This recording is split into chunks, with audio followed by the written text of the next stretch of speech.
Hello everyone, this video provides a quick look at some tips and guidance on structuring your synthesis paper and creating your outline.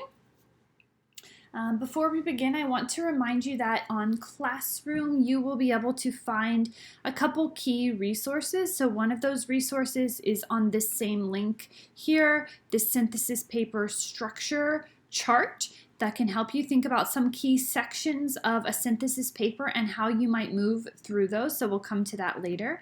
I also want to show you here where you will submit assignment number 12, your process doc submission, as well as I want to remind you that in paper number 3 information, on the assignment sheet for this paper, you will also find here towards the end some reminders of what a synthesis paper will include. So we have here what the introduction can do, what body paragraphs can do, the conclusion, and there's also a sample synthesis structure here on the end with just sort of what one paper might look like, with some reminders that your choices for your paper will vary. So those resources are available to you already.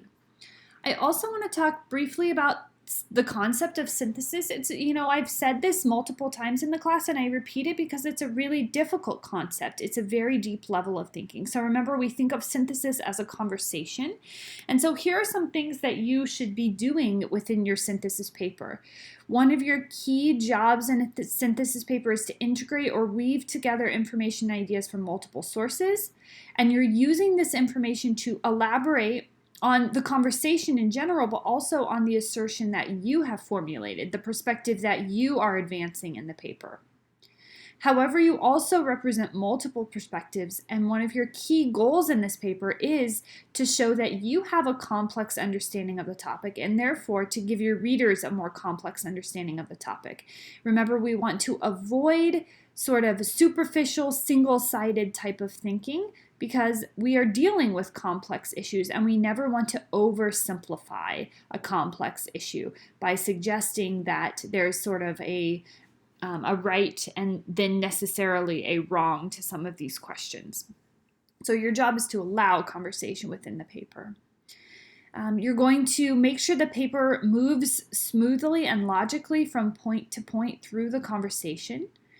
Your paper should also make it clear why this is an important conversation to have, so justifies the importance of its content.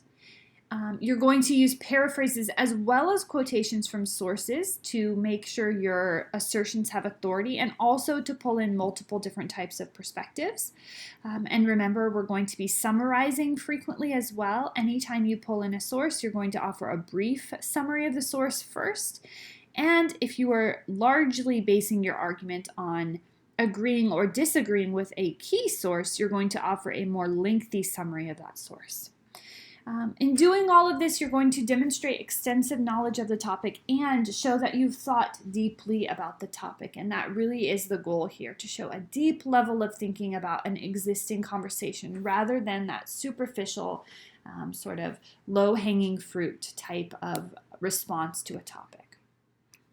So depending on the type of approach you're taking here, you're going to structure your paper in a different way too. So one possible way you may be approaching this paper is that you may be mainly responding to a main source. For example, your paper may mainly be a response to Dershowitz. You could be mainly agreeing with Dershowitz and sort of expanding upon that. You could be mainly disagreeing with Dershowitz and explaining why, or what key points of his argument you take issue with, or what key things you think he's overlooking. If so, you're going to make sure to include plenty of in-depth discussion of that key source. You will, of course, incorporate a few other sources to support some other sub-points or points that you were trying to make, and to introduce important considerations. It is also possible that your position isn't necessarily a response to a particular source, but it's a different type of answer to one of the essential questions, so sort of an answer that you formulated independently on your own. However, you are still, of course, going to use sources to help you advance your own ideas, and also to introduce other important considerations and evidence. And just a reminder, even if you are formulating a response that's independent of a main key source. You do still need to use Dereshowitz in this paper. It's a requirement that all of them include a consideration of some of his ideas within your paper. Just as, this might be in a major way, and this would be in a more minor way, like within one body paragraph. So before we go to the final slide here, I want to take you now to the Synthesis Paper Structure Guidelines. There are some reminders up here. So these guidelines are just that. They are guidelines. They are not rules. So you do not need to follow these exactly. They are sort of suggestions for different moves you might make within your paper. It's also really important to note that some of these you could do more than once. So when we say number 2, number 3, that doesn't mean paragraph number 2 needs to be this, paragraph number 3 needs to be this. That just means, this is sort of a order that does make sense, but here we go, discussion of a main point of the source. Maybe you want to do that in 2 different places in your paper with 2 different main ideas of the sources. So maybe you do number 3 here, then later in the paper you also do move number 3, right? So they don't have to follow in this order. You don't have to have only one paragraph for each of these. And in some cases, you may leave off one of these paragraphs, right? So if it doesn't make sense for your paper, don't do it, and only do what helps you develop your perspective, while of course keeping in mind what your reader will need. So those reminders are up here. Here on the left-hand column, we have some ideas of how you can move throughout your paper if your position is built mainly around response to a main source.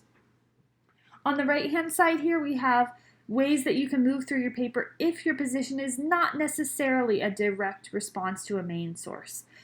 So a few things are the same. You're still going to start with an introduction.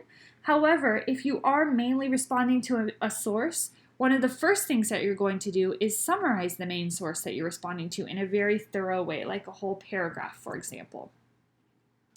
You won't necessarily do that if your paper is not mainly a response to one main source. So this document is available for you to use as a guideline, especially if you're feeling stuck on how you might go about developing this paper in a really thorough way. Remember, this is a larger paper. It's going to be about 4-ish pages, and so you will have lots of paragraphs in here. It will not work as a 5-paragraph essay. You will need to develop it in more detail than that. All right, so some final reminders for you. Assignment number 12 is a submission of your process doc. So that process doc should include all of the work that we've done so far on the doc together. You have brainstorming in response to the essential questions. You did that previously. When we met in class, we worked on the topic and thesis, so that work will also appear on the process doc. You should have a draft of your thesis, and make sure I can see where that is, so make sure you label it thesis so that it's apparent to me amongst all the other sentences on your doc which one is your thesis. And then, of course, you will have a detailed outline. If you would like to, if it would be helpful, you could just go to this structure, copy the column that makes the most sense to you, paste it on your process doc, and then sort of like over to one side, or fill in the boxes with what you would specifically do. So use this for a resource, but keep in mind that you can make it work for you. You can modify it so that it works for your particular paper topic. So what you're going to do is, first of all, before you submit, I do recommend that you make a copy of your paper before you submit. So to do that, you can take your, if this were your process doc, go to File, and then make a copy so that you have a copy that you can continue to edit if you would like to, because you're going to want to start writing your paper and you may not necessarily have feedback from me yet. And then on Classroom, you're going to find assignment number 12, process doc submission, and you're going to attach your process doc here and submit it. And once you submit it, you do lose access to it unless you choose to unsubmit, so that's why I recommend that you make a copy. Good luck on those outlines. Can't wait to see how your papers are coming along.